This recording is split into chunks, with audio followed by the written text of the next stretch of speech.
રાજકોટની ટીઆરપી દુર્ઘટના પછી જે આ બધા ચેકિંગના નામે ધતિંગ હાલે છે ને, એ અધિકારીઓને મારે કહેવું હતું કે પહેલાં ચેકિંગ એ વસ્તુનું કરો કે જીજી મહાનગરપાલિકાઓમાં, રાજકોટ ને જામનગરની તો મને ખબર છે, આવી મહાનગરપાલિકાઓમાં જીજી મોટા માથાની મોટી મોટી સ્કૂલો છે, નામ નથી લેતો નકર તમે વિવાદ કરશો જ, પણ ન ખબર હોય તો મને પૂછી જાજો, હું તમને નામે દઈ દઈશ કઈ કઈ સ્કૂલો છે.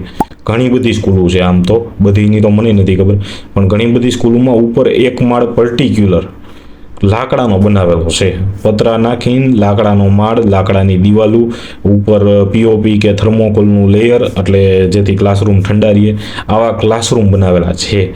હવે પહેલાં તો વાલી મિત્રોને મારે કહેવું હતું, આવા ક્લાસીસ રહ્યાની સૌથી ભયજનક છે, ક્લાસીસ કયો કે સ્કૂલો કયો એ, કારણ કે એમાં વિદ્યાર્થીઓ બેસે ને બધું લાકડાનું, લાકડું સૌથી વધારે આગ પકડે, એની માથે જતાં એમાં એસી ફિટ કરેલા હોય, એસી ફાટવાની શક્યતા અત્યારે ઉનાળામાં બહુ રહીએ, એસી ફાટે ને લાકડ બેન્ચુય લાકડાની જ હોય, તો આ બધું હળગે ને તો વિદ્યાર્થીઓ જાય ક્યાં ને એવી ક્યાંય સુવિધા નહીં હોય, લખી રાખજો. કારણ કે આ લોકોને એમનો ઉપરા ઉપરી એનઓસી દઈ દીધા છે, બાજુમાં મોટું ગ્રાઉન્ડ જોઈને એ ક્યાંય નથી જોયું.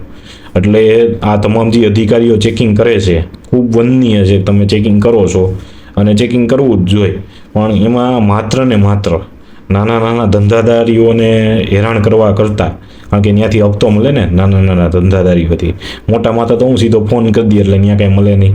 એટલે નાના નાના ધંધાદારીઓનું ચેકિંગ કરજો, એમ ના નથી પાડતો, આપણે એના સપોર્ટમાં નથી, એને હેરાન કરવા પહેલાં જે આ વિદ્યાર્થીઓ ભણે છે ને, જે લાકડાના માછડામાં ઉપર છેલ્લા માળે લગભગ મોટી મોટી સ્કૂલો છે, મોટું રાજકોટમાં એ કહું છું કે 3-4 સ્કૂલો મોટી મોટી છે, એમાંય ઉપર એક માળ બાંધેલો છે.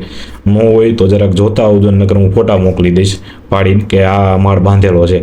એટલે આજે મહાનગરોમાં, ક્લાસીસોમાં અને સ્કૂલોમાં જે ઉપર એક માળ લાકડાના બાંધેલ છે ને, એને પહેલાં દૂર કરવાની જરૂર છે. તંત્રમાંથી કોઈ મારો આ વિડીયો જોતું હોય તો એને મારી ખાસ નમ્ર અપીલ છે કે ઉપર જે આ એક માળ વધારાના મને એમ છે મંજૂરી, કારણ કે તમે દેવાના જ નથી, જો મંજૂરી મળી હોય તો તમે ખોટી આપી છે, એનો મતલબ એમ છે તમે આવી મંજૂરી આપી ન હોગો અને કાંઈ એને લીધી નથી, એટલે બેમાંથી એક તો ખોટું છે જ.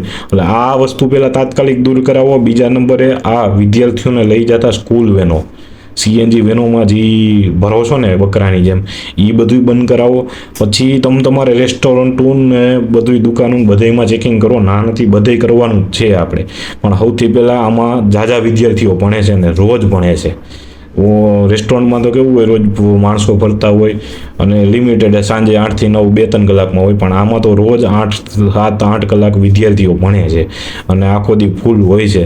તો પહેલું આનું લ્યો, પછી એનુંય કરો જ, ના નથી રેસ્ટોરન્ટોને. અને હું એમાં એમ કહું છું કે નાના નાના રેસ્ટોરન્ટો કરતાં પહેલાં મોટામાં ચેકિંગ કરો, કારણ કે એમાં ઝાઝા વ્યક્તિઓ ભેગા થતા હોય, અને પછી નાનામાં કરો.